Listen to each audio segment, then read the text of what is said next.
Accelerated Learning Techniques is a complete learning-to-learn program. It shows you in detail how to tackle any learning task confidently and successfully.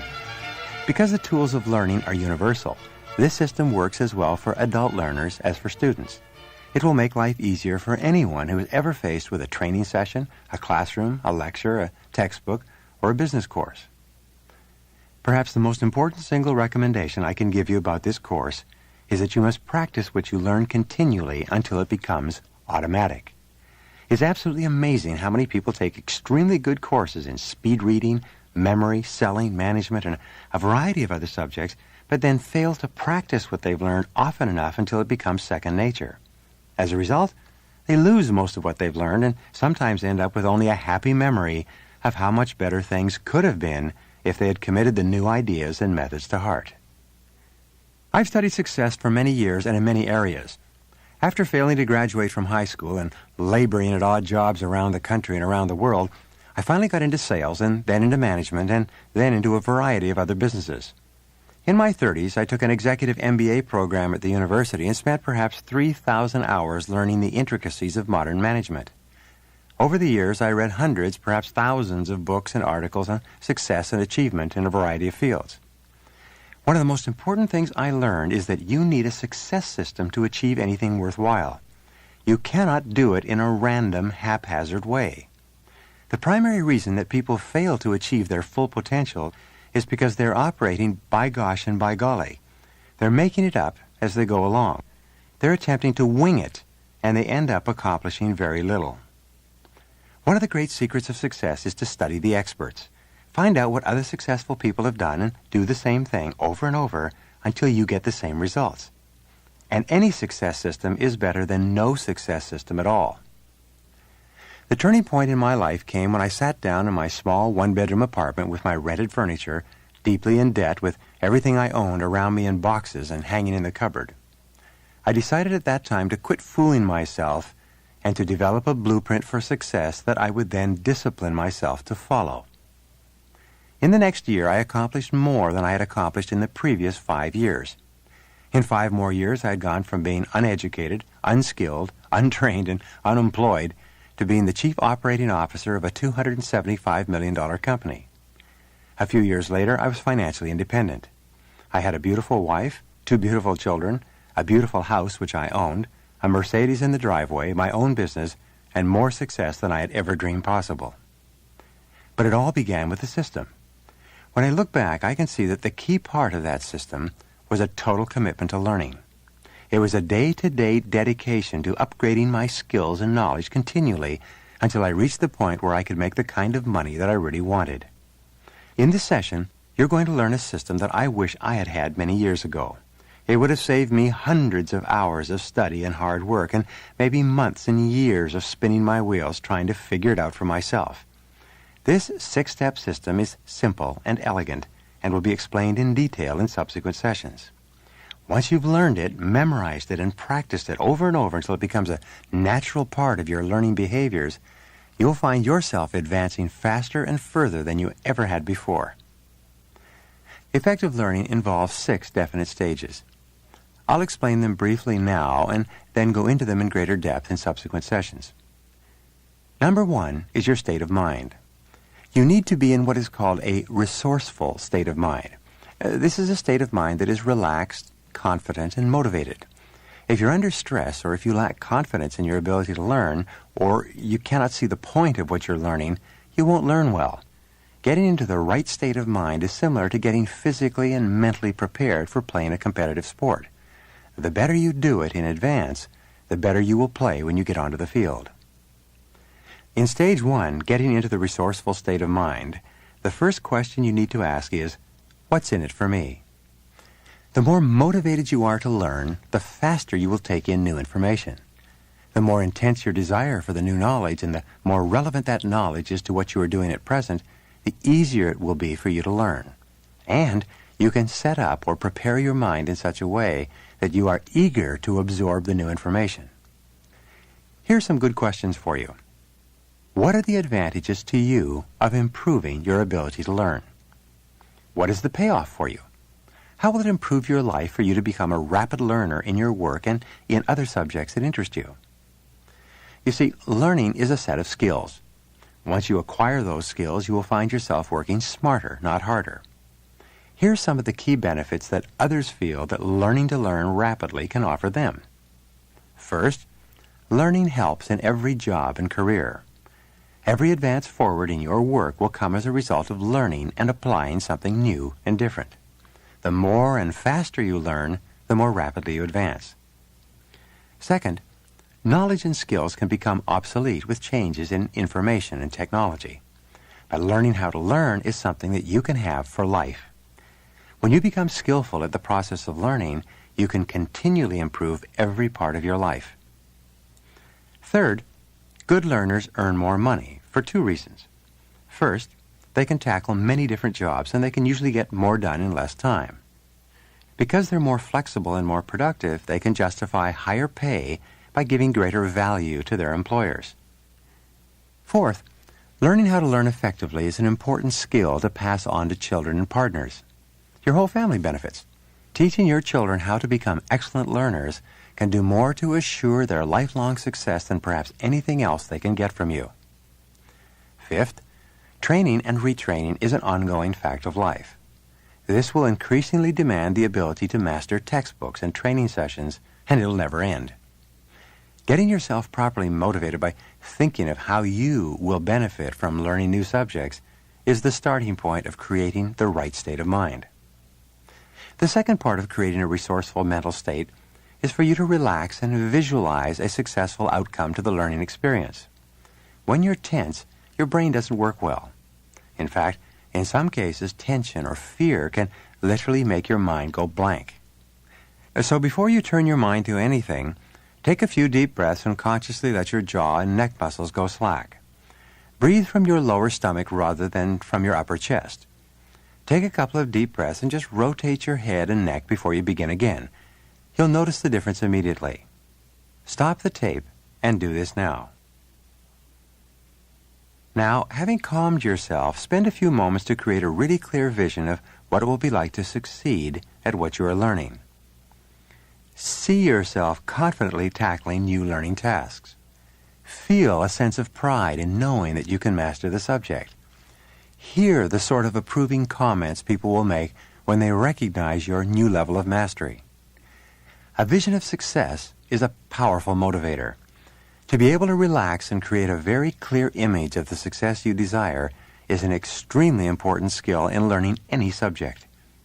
On a regular basis, you should close your eyes and imagine what it's like to be able to tackle learning situations with complete confidence. See yourself in such situations. Hear the approving comments and feel a sense of confidence and pride in your new abilities. Your state of mind makes a big difference to your future success. Remember, everyone has the brain capacity to greatly exceed all their previous levels of accomplishment. The only question for you is, are you going to learn to unlock that brain capacity by practicing these exercises systematically? The second stage of learning is the intake of new information. You need to take in the facts to suit your particular learning preferences. There are differences in the extent to which you need to see, hear, or get physically involved in what you're learning. When you first start to read or listen to something new, you need to do something to make that information more memorable to yourself.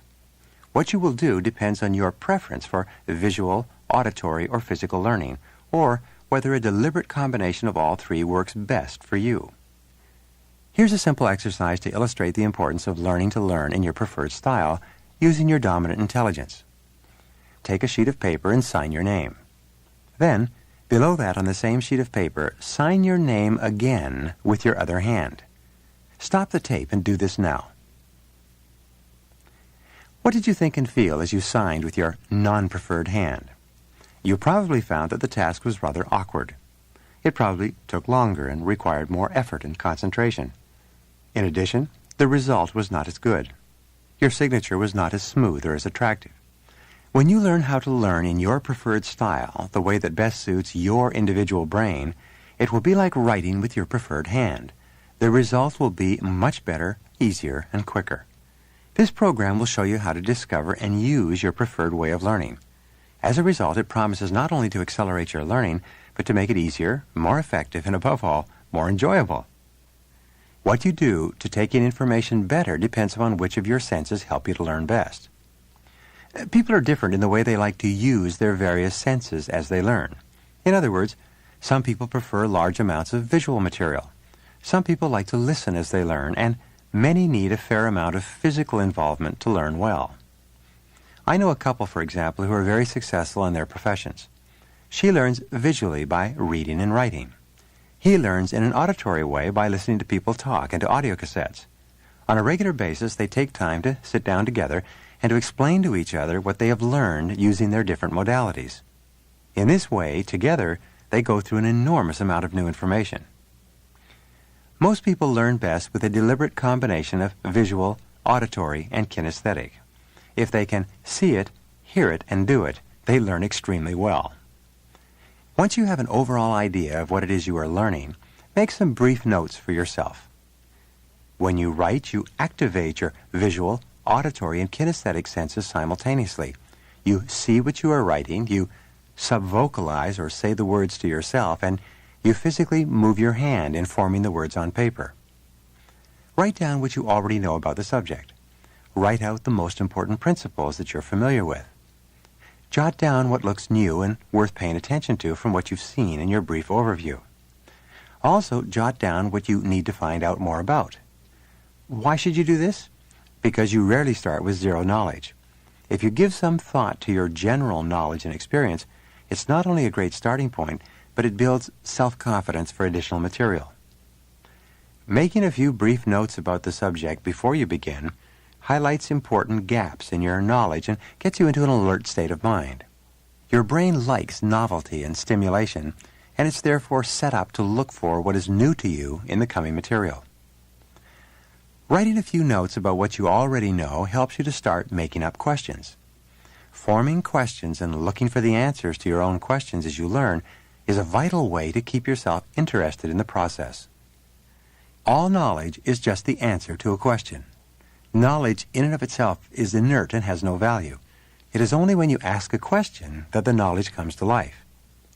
Remember Rudyard Kipling's little poem, "I keep 6 honest serving men, they taught me all I knew. Their names are what and why and when, and how and where and who." Some good questions for you to ask in approaching any subject might be, how can I use this information to improve my work or life? How can I put this into my own words?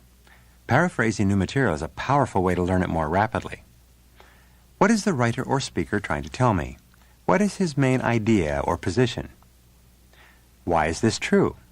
If it's not true, what parts of it are false? How does this new information relate to what I already know? Is it consistent with or contradictory with my existing knowledge and experience? Simply reading a book or listening to a talk by itself is never enough. It's too passive.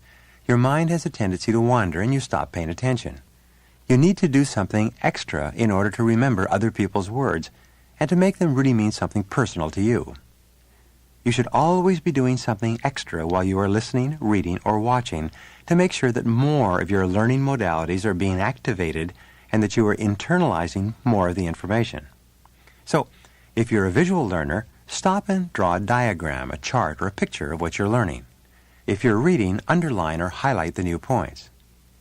As a visual learner, you should stop occasionally and take the time to create a mental picture of what you're learning. Visualize the subject to yourself so that you can see it in your mind's eye. If you're an auditory learner, you can increase the speed at which you learn by reading important sections or ideas out loud. Anything that you read out loud has almost double the impact on your brain as something that you simply read to yourself, because now you have not only seen it, but you have heard it as well.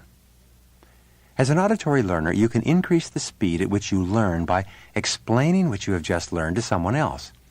It's important to note that you really haven't learned a subject until you can explain it to someone else and have them understand it as well as you do. If you're a physical learner, make notes on index cards and then arrange the cards in a sequence that makes sense to you. You are then using your hands to rearrange your thoughts. Also, as a physical learner, you should feel free to move around as you learn. If you try out all these techniques, you will begin to find the ones that really help.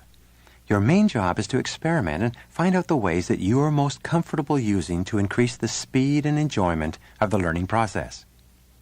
The next part of getting the information to suit yourself is to break it down into small steps. Tackling a new subject can sometimes be overwhelming.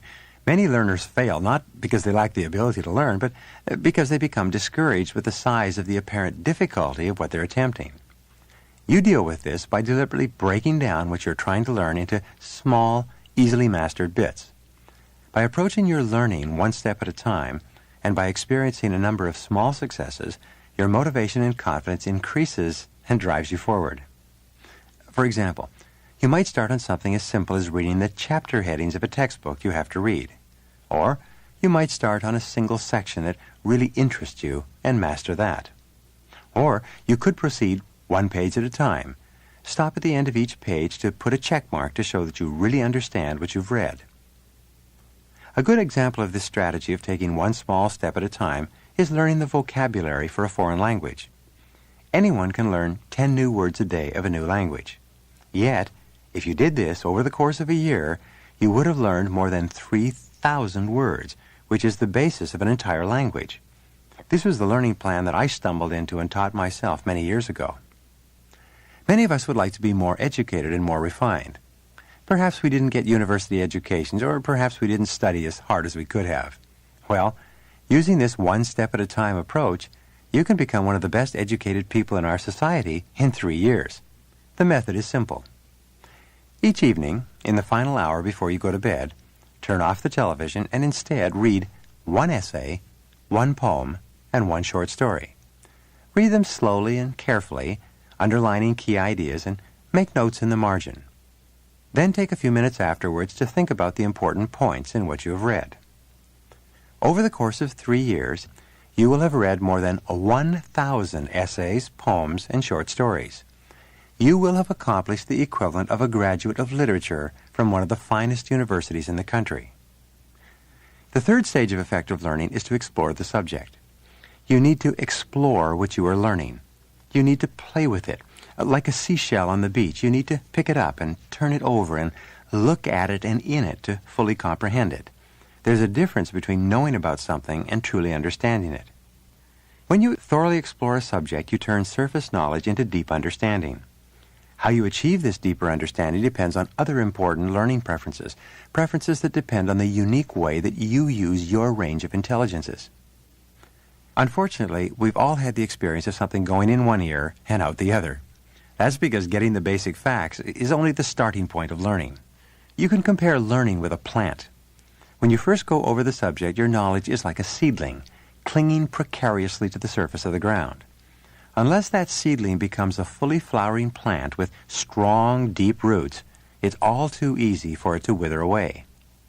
So, to convert surface knowledge to deep learning, you have to do something to make it take root. Once you've got the basic facts, you have to stop and explore the subject. You have to play with the new information. This is where you can begin to use the full range of your 7 different intelligences. When the way in which your brain naturally likes to learn matches the way in which you feed it new information, you will achieve fast, easy, stress-free learning.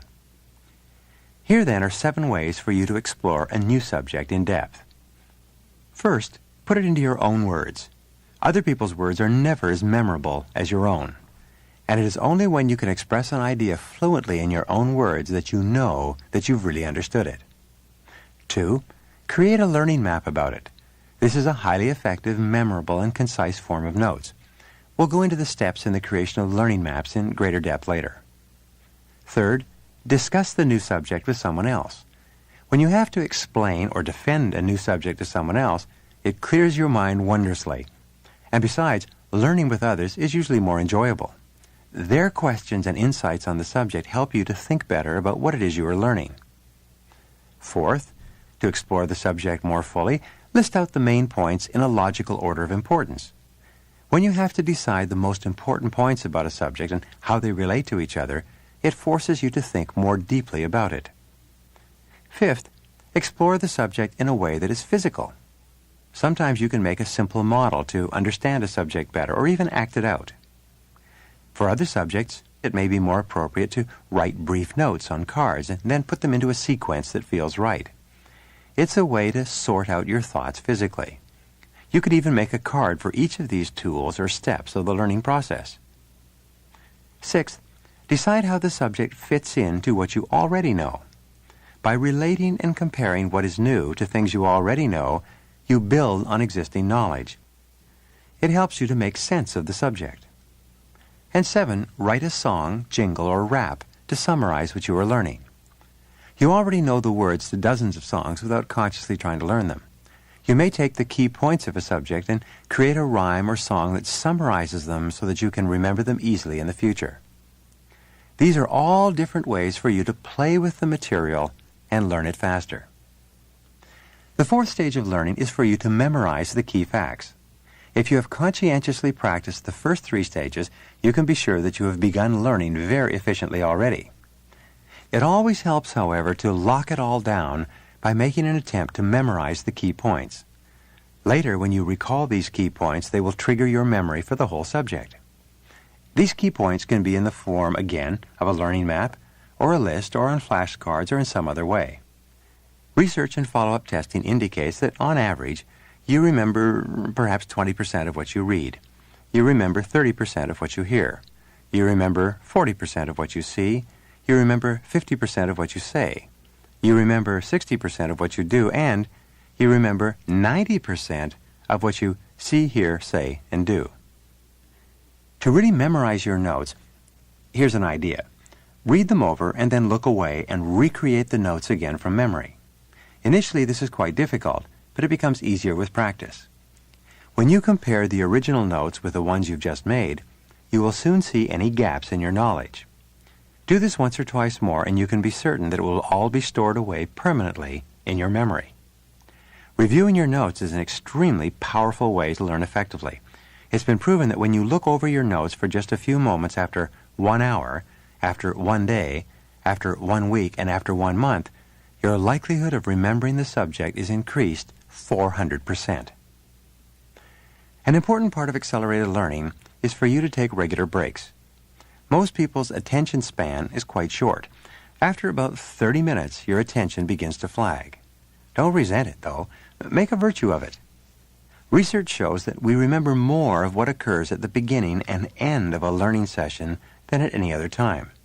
One long learning session obviously has only one beginning and one end.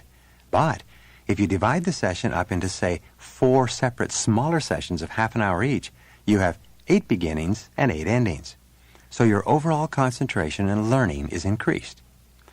If you start each new half-hour session with a brief review of what you've just learned, you will begin to really maximize your learning.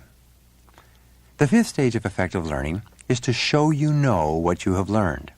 You need to demonstrate to yourself and to others that you've actually got the critical parts of the information. Unless you test your understanding of what you've learned, you can't be sure that you've really understood it. There's little point in learning something unless you can use that knowledge or skill and understand what you have learned. So, as you near the end of your learning tasks, you should, first, test yourself to check if you have really understood it. See if you can remember the key points on your flashcards, your notes, or your learning map and what they mean. Or, see how well you can explain the subject to someone else. Paraphrase what you've learned in your own words, as if you were already teaching it to someone else who is very interested in knowing about it. Second, practice what you've learned in a real-life situation. Actually, try out your new knowledge. Go over the sequence several times in your head using mental rehearsal. Remember, the sooner you actually practice new knowledge, the more likely it is that you will retain the information permanently. And third, in showing you know, use what you have learned repeatedly until it becomes automatic. To make any new information a matter of habit, you need to practice it often. You should actually seek out occasions to use your new knowledge and skill. If you test yourself, and if you practice and use what you are learning, you will progress from merely understanding it to owning it as a permanent skill. The 6th and final stage of effective learning is reflecting on how you actually learn. You need to think about how well the learning went. The aim of this is to improve not just what you know, but how you learn. That way you become a better and and better learner. It's been said that feedback is the breakfast of champions. When you structure your learning experiences and then give yourself organized feedback, you become better and better at learning subsequent materials.